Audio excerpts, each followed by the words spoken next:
Okay, so let's apply straight hair. Straight hair is pretty straightforward. You can start with description. You can set the straight hair percentage.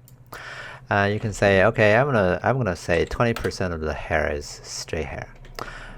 Setting this number doesn't really make any difference because even they're marked as straight hair, you don't ask them to do anything, right? So we can then create a new noise, which is here. Hit OK. Right. And this noise, of course, is going to be applied to everyone. And just to make it very visible, I'm making the frequency to 0.1 and the magnitude to like 5. So it's doing maybe 10 just to make it super visible. And also I'm going to go close that so like it's applied to every hair. This is crazy.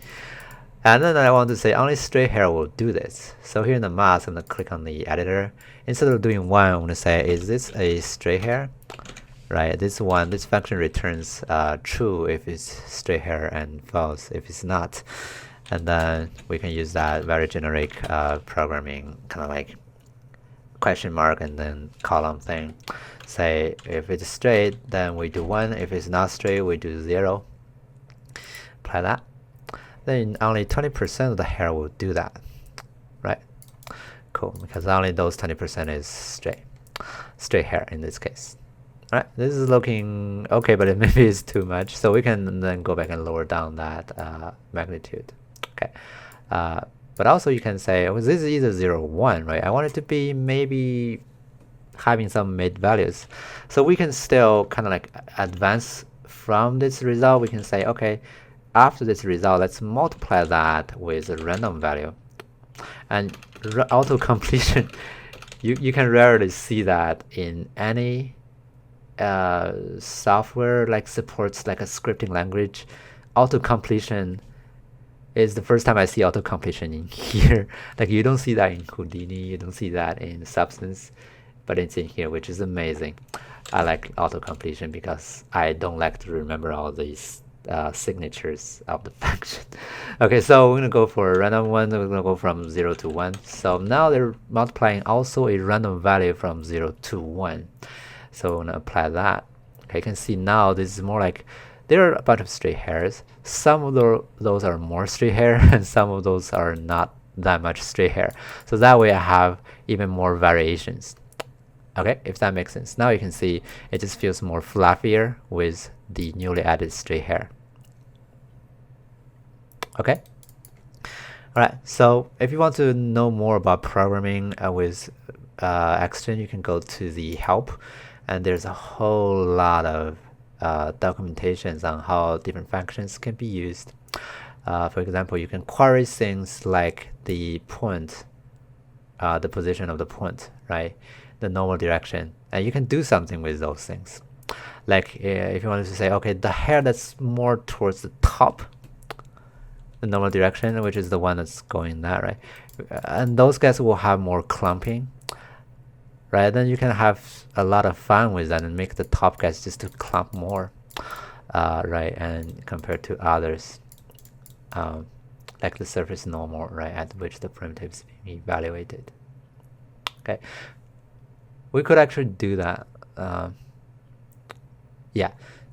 So yeah, let's see if we can do that and have some fun with it. So I'm gonna accept that. Okay, I'm gonna go create another clump. Clumping will be happening always before others, so it's gonna be placed in here. So I'm gonna go set up the map again, and this time we can have I think I did 4, so this time we can go like 6 as the density, and then generate. Okay, and then save that. Okay, so we have more clumping. You can see it's not respecting to the clumping we have earlier. Sometimes that's causing problems, so you set up map again. Oh, you have to set that up from the very beginning. To set this up again, this time it's guide and save it. Okay, then for this one you set up map again, and then you generate and save. And this last one we set up one more time.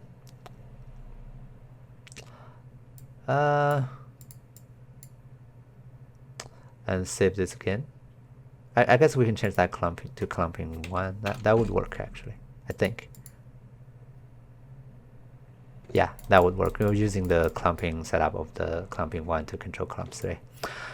Anyway, so this is one more clumping, of course, right? We can make it quite tight.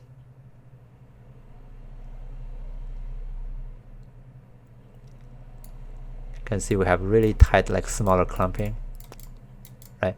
We want that to be happening only on the top guys, right? Only on those guys, but not the bottom ones, right? To achieve that, I think and by the way, I think my straight hair is doing too much, so I'm gonna go for 5 as the magnitude, just to avoid them too much changes. Maybe it'll be higher, 6. Oh, not 56, 6. Okay, so for that clumping, I want them to be happening on the top more and not on the other parts, so only these areas. I can of course paint the weighting that way, you know, I'm able to do something like that. But I can also say it's just the ones that's facing up more, right? So we can say in these clumping, we can go to the mask and go to the editor here. Okay, instead of saying 1, we can start to say, okay, let's get the normal, right? Add normal. Okay, that's the normal direction. And we can say dot y, which is the up axis, right? And that should do it. Let's try that. Okay, oh, got an arrow. Got the N, I think, instead of... if it's a... if it's a vector, I guess we can... I don't know how this part is done, actually, so I'm going to try that. Yeah, that does it. So the first one, you can see it's more like those guys that's having more of that and lesser on the rest. Right, the reason for that is because those guys are having normal facing up, so their y-axis. Oh, this is x. Sorry, should be 1 actually. Yeah, so we have more here on the top, less on the bottom. You can see it's not happening in there, right? The reason it's doing that is because the normal direction on the top ones are facing up, right? I don't know if you can visualize that, but we can go crazy about this so we can visualize that. Okay, so I guess we can make it spread out on the base. Okay, you can see these guys is having it on the top that's spreading out more, but these guys are not. Right, so yeah, that's some of the cool things we can do.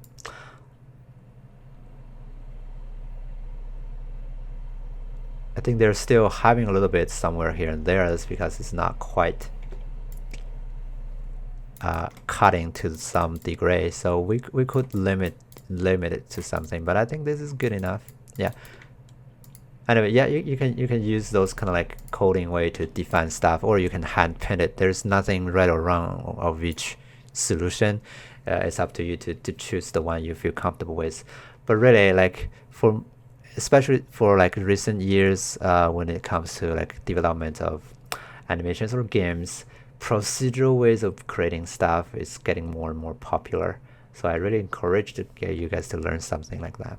But of course, like the problem like this is having a gap. I think that's because of the guide. So whenever that is happening, your only solution is to fix the guide. Right. So this is again not a linear solution or workflow. You have to go back and forth on different parts and get them fixed. Right.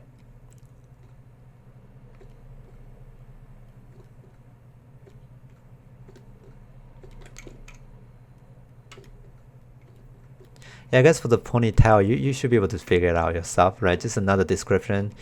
Grab the same model when you're doing that, a new description, and use the hair curves. I guess I can just walk you through that real quick in the next video, I guess. All right, cool. See you guys next time.